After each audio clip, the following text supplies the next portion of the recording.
welcome back to Kitchen Instruments. Now today, Kitchen Instruments is going healthy because today I'm going to show you guys how to make your own veggie burger. And it's a lot simpler than you think.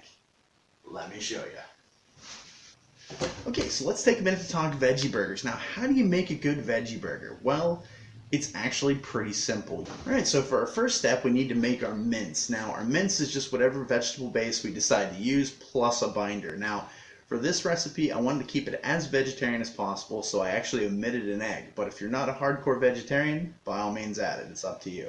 The second is we need to shape it. Now, to shape it, I'm going to use a classic technique called a bannettine, which sounds complicated, but it's really nothing more than just wrapping it up in saran wrap really tightly and putting it in the fridge to let it rest. Then you just slice it, and it comes out in perfect patty shape. It's a pretty amazing technique. 3, we just need to slice it, cook it, and then for the final step, we just need to make a sauce for the burger.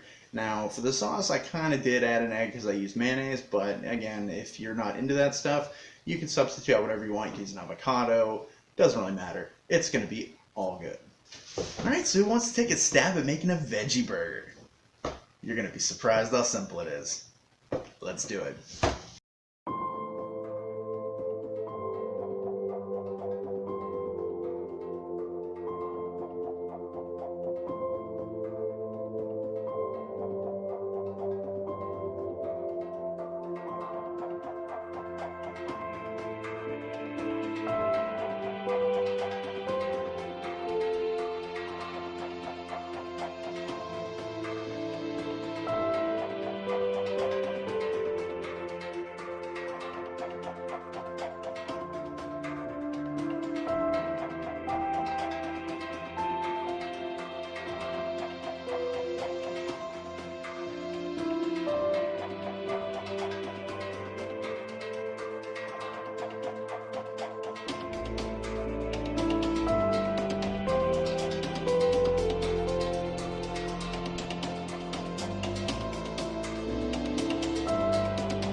Alright, and that's how easy it is to make a veggie burger. Now, Feel free, if you're not going to use an egg, you could substitute rice and use the starch from that to actually keep your binder together. And rice makes a good filler. You can use quinoa, you can use all sorts of stuff. Corn, I see people use corn, tomato sauce. It's crazy the amount of stuff you can do with a veggie burger. Alright, well that's all I have time for this week.